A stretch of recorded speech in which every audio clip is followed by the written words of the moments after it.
Shalom, selamat berjumpa kembali di dalam channel YouTube Simeon Sulistyo. Seperti di dalam judul video ini, saya akan membahas apakah Yeshua mengajarkan law of attraction.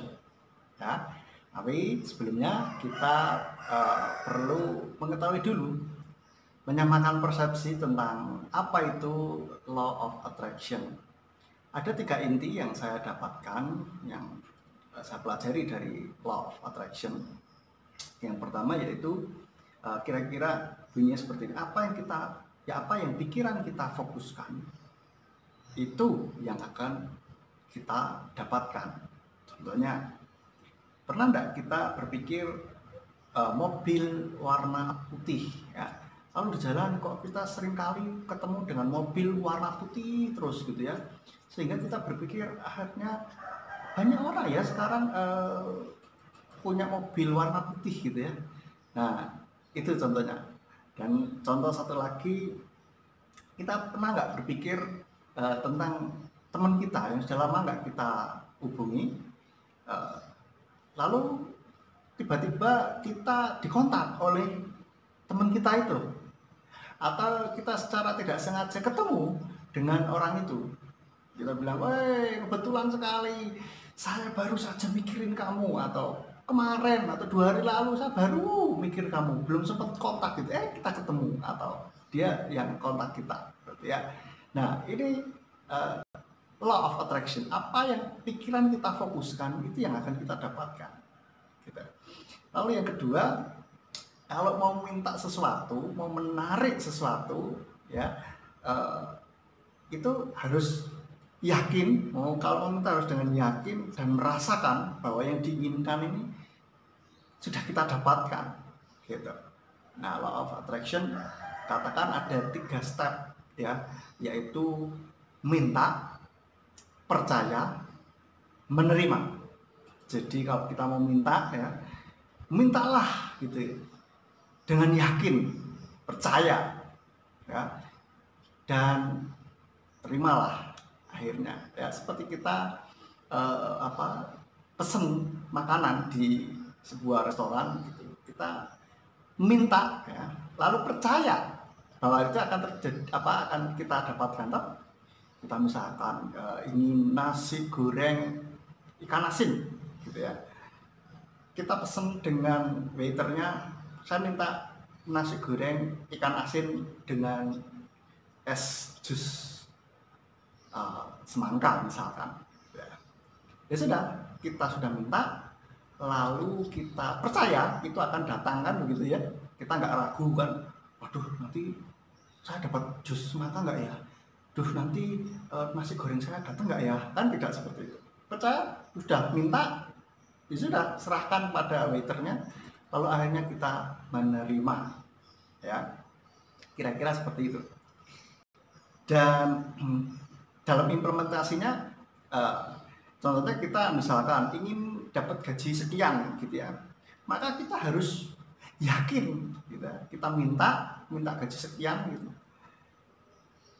kita yakin bahwa kita akan mendapatkan itu, kita yakin pasti dapat gitu ya. Dan kita harus bisa merasa bahwa sudah terjadi gitu kan. Minta, yakin, dan menerima. Minta, "Wah, aku ingin gaji sekian," lalu kita yakin saya dapat gitu kan. Dan menerima. Nah, menerima ini adalah kita harus merasa bahwa sudah menerima gitu. Nah, itu kira-kira seperti itu ya. Inti yang kedua kalau kita mau dalam law of attraction, kalau kita mau minta. Lalu inti yang ketiga, sesuatu hal akan menarik hal-hal lain yang sejenis. Contohnya kita bisa lihat yang fisik dulu ya. Kita pasti kumpulnya dengan orang-orang yang ya kira-kira mirip-mirip dengan kita gitu ya, paling tidak hobinya sama dengan kita. Lalu bisa juga kayak kita lihat gajah itu berkumpulnya dengan gajah gitu ya, singa akan berkumpul dengan singa. Dan kalau orang penggosip akan berkumpul dengan penggosip, betul ya? Kalau para tukang gosip, orang yang suka gosip itu ketemu dengan orang gosip, wah itu kalau ketemu gayeng gitu, apa bisa lama, bisa asik sekali gitu bicaraannya. Kenapa? Karena sama gitu ya, menarik hal-hal yang sejenis gitu ya. Orang baik akan ketemu dengan orang baik. Seringkali kita pernah mendengar ungkapan ini, orang baik ketemu dengan orang baik. Ya, itu terjadi gitu. Saya pernah menjumpai orang baik, memang akhirnya ketemunya dengan orang baik. Ketika transaksi bisnis segala macam itu juga akhirnya ketemunya dengan orang baik gitu. Dan perbuatan buruk akan menarik perbuatan buruk yang lainnya, ya. Contoh saja, kalau kita berbohong, maka kita akan menarik kebohongan-kebohongan yang lain, supaya apa? Kebohongan yang ini yang awal tidak ketahuan, ya. Demikian juga perbuatan baik akan menarik perbuatan-perbuatan baik. Jadi kalau kita berbuat baik, kita akan juga mendapatkan hasil yang baik juga. Tabur tuai gitulah ya istilahnya ya. Kita berbuat baik, kita akan menerima yang baik. Kalau kita berbuat buruk, ya akan menerima perbuatan yang buruk juga. Nah, kira-kira seperti itu. 3 poin dari inti dari law of attraction ini. Ya, saudara-saudara menangkap ya intinya itu ya. Lalu mungkin ada yang bertanya, bagaimana dengan 5 kali 5 atau afirmasi ya. Nah, kalau 5 kali 5 atau dan afirmasi itu merupakan teknik saja ya, cara melaksanakan law of attraction itu sendiri. Jadi hanya teknik, cara, bukan inti dari LOA itu sendiri, itu caranya ya. Nah, lalu setelah kita tahu nih inti dari law of attraction, sekarang kita lihat bagaimana apa kata Alkitab. Benarkah Yosua mengajarkan law of attraction? Ya, saya percaya bahwa Alkitab ini adalah sumber ilmu bagi kita umat manusia. Apapun ilmu dalam kehidupan kita ini ada di Alkitab ya. Saya percaya hal itu. Apakah saudara mempercayainya? Saya yakin saudara juga mempercayai bahwa Alkitab itu adalah sumber ilmu ya, atau boleh dikatakan buku manual kehidupan kita, manual book kita ya. Jadi tuntunan bagi kehidupan kita. Seperti kita kalau beli sesuatu itu ada manual booknya, ada buku manual, buku petunjuk, supaya apa? Barang yang kita beli ini tidak cepat rusak gitu. Supaya barang yang kita beli ini bisa berfungsi maksimal, ya kan?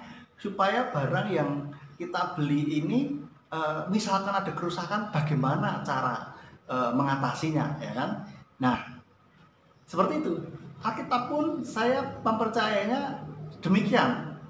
Buku manual kita supaya kita bisa hidup maksimal, supaya kita bisa hidup dengan baik, dan kalau ada masalah kita bisa memecahkan permasalahan itu berdasarkan dari hikmat Tuhan yang kita dapatkan melalui membaca Alkitab. Begitu. Ini yang saya yakini. Dan banyak ilmu yang bisa kita memang bisa praktekkan gitu di dalam kehidupan kita. Saya kadang berpikir, kenapa ya para motivator itu kok saudara kalau perhatikan itu banyak kayaknya mengutip ayat Alkitab gitu ya, cuman mereka tidak sebutkan ayatnya gitu ya, tapi mereka ambil intinya dari Alkitab kita gitu, sehingga kita ketika kita mendengarkannya, loh ini kan pernah saya baca di Alkitab gitu, terlepas dari motivatornya apakah anak Tuhan atau bukan ya, orang percaya Alkitab atau bukan, itu kita bisa mendengar melihatnya kayak ini nilai-nilai ada di Alkitab gitu ya. Nah seperti itu. Nah mereka biasanya ngambil ya kan dari Alkitab itu nilai-nilai itu, lalu mereka beri nama gitu ya supaya keren gitu lah ya, dan supaya laku dijual. Coba kalau misalkan tidak diberi nama dan mereka ngomong betul ini saya ambil dari Alkitab ini ya, nanti kan orang yang dari keyakinan lain kurang minat gitu ya. Jadi bisa saja mereka mengambil dan tidak memberitahu bahwa di Alkitab, atau mungkin mereka membaca dari buku yang lain gitu, tapi buku itu nilainya ada sama persis di Alkitab seperti itu, dan dikasih nama supaya apa ya, supaya ada nilai jualnya gitu. Nah, jadi kadangkala kita lihat itu sebenarnya konsepnya itu sama, konsepnya itu ada di Alkitab dan mereka juga ajarkan, tetapi dengan diberi nama yang berbeda. Contohnya ya, kalau saudara melihat gambar ini apa ya, ini kalau di Jawa Tengah namanya bakwan ya, kalau di Jawa Timur namanya ote-ote ya. Jadi barang yang sama namanya bisa berbeda gitu loh ya. Jadi kita kadang-kala perlu lihat intinya, jadi jangan terkecoh dengan nama gitu ya, nama satu barang gitu. Kita lihat intinya sama apa tidak gitu. Nah, kadang-kala saya juga berpikir, kok para pengkhotbah itu kurang menguraikan ayat, kadang-kala kurang bisa kurang bisa membumi gitu ya istilahnya ya, sehingga supaya praktis gitu loh, praktikal gitu. Saya jadi berpikir, apa ini yang seperti Tuhan bilang Lukas 16 ayat 8 bisa dikatakan, dan Tuhan itu memuji penata layanan yang tidak benar itu karena dia telah bertindak dengan cerdik, sebab anak-anak zaman ini dalam generasi mereka sendiri ternyata lebih cerdik daripada anak-anak terang. Bayangkan, lebih cerdik daripada anak-anak terang. Nah, jangan sampai kita hanya karena namanya berbeda atau namanya di dalam dipakai umum, lalu kita tidak mengerti intinya atau esensi dari nama barang itu ya. Nah, oke, kembali ke tadi law of attraction. Apakah Yesus mengajarkannya? Ada 3 tadi intinya yang sudah saya terangkan. Kita lihat satu persatu. Tadi saya katakan inti yang pertama, apa yang kita pikirkan, apa yang pikiran kita fokuskan, itu yang akan kita dapatkan. Jadi ketika kita berpikir sesuatu, mikirin itu terus ya. Pernah saudara memikirkan hal itu terus khawatir, aduh jangan-jangan nanti begini ya, jangan-jangan. Dan apa yang terjadi? Ternyata hal itu benar terjadi. Ya pernah, saya yakin pernah. Kalau saudara memikirkan, orang ini gimana ya, waduh pasti ini. Nah ya memang tidak 100% ya, tidak 100% langsung dapat, itu ada banyak faktor lain, tapi secara umum kita mikirin itu, terus itulah yang akan kita dapatkan. Demikian pula kalau kita memikirkan permasalahan, ya masalah itu jadi akan semakin besar gitu ya, dan akan mendatangi kita. Ini mirip dengan ayat yang ada di dalam Amsal 23 ayat 7a. Di sana dikatakan, sebab seperti orang berpikir dalam jiwanya, demikianlah ia. Jadi kita mikirin itu terus kita akan jadi seperti itu, saudara. Ya, oleh karena itu pikirkanlah yang baik-baik saja. Firman Tuhan dalam Filipi 4 ayat 8 di sana katakan bahwa jadi akhirnya saudara-saudara, semua yang benar, semua yang mulia, semua yang adil, semua yang manis, sedap didengar, patut dipuji, pikirkanlah semuanya itu. Jadi hati-hati dengan pikiran kita. Ada contoh kasus yang nyata di dalam Alkitab, yaitu di dalam Ayub 3 ayat 25. Coba saudara lihat. Saya bacakan. Sebab hal mengerikan yang aku takutkan telah menimpa aku, dan yang aku takutkan telah mendatangi aku. Pada waktu itu Ayub takut, nggak tahu ya takut apa. Mungkin kalau menurut saya nih, dia mungkin takut, wah anak-anakku nanti berbuat tidak benar, nanti aku takut hartaku hilang semua, gitu kan. Sehingga dia, apa yang dia takutkan selama ini, apa yang dia pikirkan selama ini, akhirnya beneran terjadi, gitu.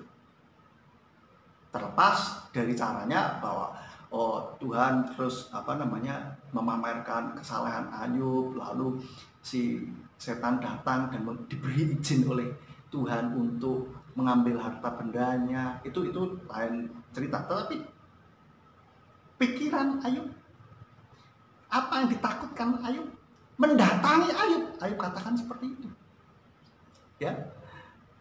Nah, saudara, jadi hati-hati dalam apapun yang kita pikirkan, karena pikiran yang kita fokuskan itu yang akan terjadi dalam kehidupan kita, ya. Lalu inti yang kedua, kalau meminta sesuatu itu harus dengan yakin, ya. Tadi ya katakan ya, dalam law of attraction, kalau minta sesuatu itu harus yakin, dan kita bisa merasakan apa yang kita inginkan ini sudah kita dapatkan, gitu. Seperti tadi misalkan dalam contoh minta pesen nasi goreng, kita kan sudah bayang, waduh nasi goreng, ikan asin, wah enaknya, ya, kan gitu. Kita datang ke restoran tertentu karena Pak, kita tahu makanan di situ enak, gitu ya. Ini terlepas dari memang mau coba-coba tempat baru, ya. Saya ngomongnya seperti itu. Jadi harus kita lihat dalam konteksnya. Nah, saudara, minta sesuatu dengan yakin dan kita rasakan bahwa itu sudah terjadi. Ini law of attraction bilangnya seperti itu. Kalau minta, lalu percayalah dan terimalah, gitu. Minta, percaya hal itu akan diberikan, dan kita percaya sudah terjadi, ya. Makanya dalam teknik 55x5 itu dikatakan kalau nulis kalimat yang dalam bentuk sudah terjadi, gitu. Misalkan, Tuhan terima kasih, bisnisku yang ini sudah berhasil, ya, seperti itu contohnya. Jadi gitu.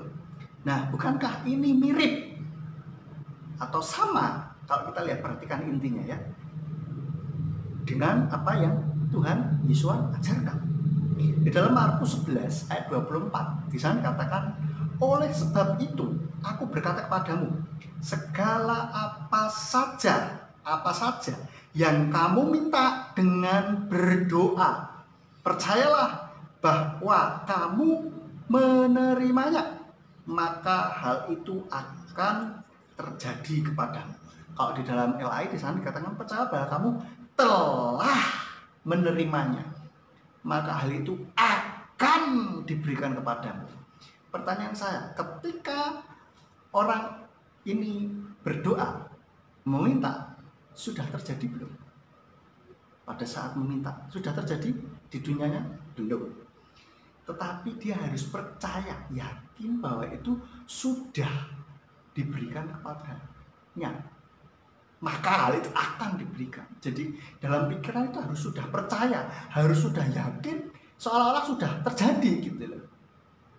Nah, ini kalau dijelaskan secara psikologi itu akan panjang lagi. Intinya pikiran bawah sadar kita harus sampai betul-betul merasakan bahwa benar ini sudah terjadi. Karena apa? Sifat pikiran bawah sadar ini tidak mempercayai, tidak mengetahui nyata atau khayalan. Ya, kok bisa gitu? Nah, ini contoh sedikit.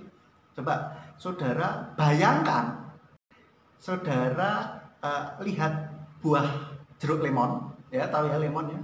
Lalu saudara peras dan saudara langsung minum itu. Nah, saudara, apa yang terjadi? Air liur saudara keluar, ya kan? Nah, itulah cara kerja pikiran bawah sadar. Nggak ngerti apakah itu lemonnya ada nggak? Nggak ada. Tapi kenapa saudara air liurnya terus keluar? Ya, itu hasil dari pikiran bawah sadar saudara ya. Itu yang kerjakan pikiran bawah sadar saudara. Dia nggak mengerti kenyataan atau hanya hayalan. Oleh karena itu hati-hati dengan apa yang kita pikirkan. Jadi dalam law of attraction pun ketika menulis atau ketika afirmasi, ketika meminta sesuatu, waktu itu sudah terima belum? Belum. Tetapi diminta untuk apa? Yakin sudah menerima, maka hal itu akan diberikan, akan terjadi. Nah, demikian Tuhan juga ngomong. Intinya sama, sudah lihat ya, intinya konsepnya itu adalah sama. Kalau berdoa, meminta sesuatu, ini konteks meminta ya, meminta, percaya bahwa hal itu telah diberikan kepadamu, maka hal itu akan diberikan kepadamu. Jadi, saudara, Tuhan Yesus juga sudah mengajarkan hal ini. Cuma memang dulu tidak diberi nama law of attraction gitu ya. Tidak hanya orang-orang yang sudah menyelidiki lalu mendapatkan konsep yang powerful ini, lalu mereka beri nama dan mereka jual gitu ya. Mereka beritakan dengan nama yang berbeda, dengan dikasih nama begitu. Tapi intinya sama. Hanya memang bedanya kalau di law of attraction itu katanya memintanya kepada alam semesta. Nah, kalau Tuhan Yesus bilang berdoa kepada siapa? Bapa Yahweh di dalam nama Tuhan Yesus. Kan Tuhan Yesus bilang, barang siapa meminta kepada Bapa di dalam namaku, maka aku akan melakukannya. Iya toh? Nah, saudara, kalau ya namanya orang dunia ya kan, yang tidak kenal Tuhan atau mereka katakanlah seseorang motivator ini bisa diterima semua kalangan, mereka bilang minta kepada alam semesta gitu ya. Atau yang kalau sudah lihat baca bukunya yang paling terkenal sekali yaitu The Secret ya, itu kan kita lihat banyak orang-orang di situ gitu kan ya, bilangnya minta kepada alam semesta. Lah kalau kita bisa meminta langsung kepada yang menciptakan alam semesta, kok kita minta kepada ciptaannya ya kan? Kalau saya ya tetap mintanya kepada Tuhan Yesus. Caranya bagaimana? Ya itu tadi, berdoa, minta kepada Tuhan Yesus dan percaya sudah terjadi, maka itu akan terjadi, saya yakin. Ya, sama ya. Kalau di di Kristen konsep ini disebut dengan iman, ya kan? Tuhan Yesus memang tidak kasih nama. Oh ini berimanlah begini, tidak, ya kan? Itu sama dengan iman. Kalau kita berdoa harus beriman, ya seperti itu, ada iman. Gitu. Nah, kalau orang dunia kasih yaitu law of attraction. Nah, seperti itu. Lalu yang ketiga, sesuatu hal akan menarik hal lain yang sejenis. Kita akan sering sukanya kumpul-kumpul dengan yang sejenis dengan kita ya. Pikiran kita juga demikian. Kita mikirin hal-hal yang jelek ya, maka hal yang jelek itu yang akan kita dapatkan gitu.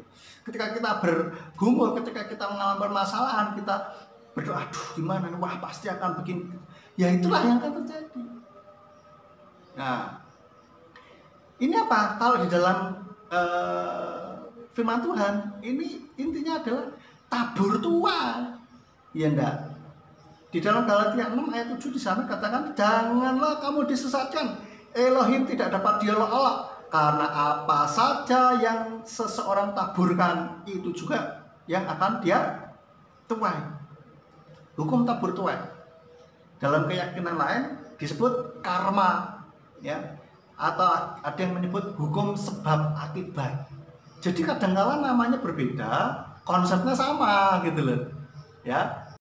Ini saya tidak ngomong tentang nama Tuhan, beda, ya, itu beda ranah lagi itu, ya. Tapi saya mau ngomong konsep-konsep tertentu itu loh, ya. Barang yang sama bisa dinamai berbeda-beda seperti tadi bakwan dan ote-ote itu. Tapi kalau saudara ngomong bakwan di Jawa Timur, nanti yang keluar bukan ote-ote, yang keluar beda lagi, model bakso pentol gitu ya. Nah itu saudara,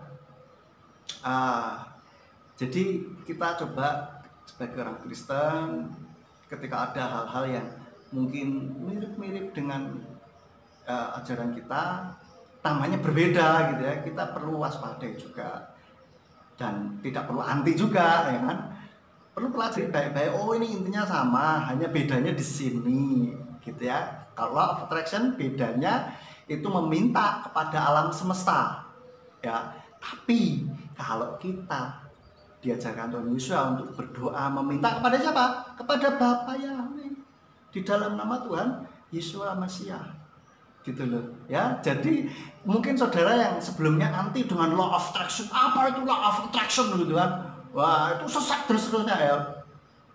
Jangan marah-marah dulu, pelajari dulu dengan baik, cari benang merahnya, ada nggak di firman Tuhan. Kalau tidak ada ya tidak perlu menghujat juga ya kan, biarin saja gitu.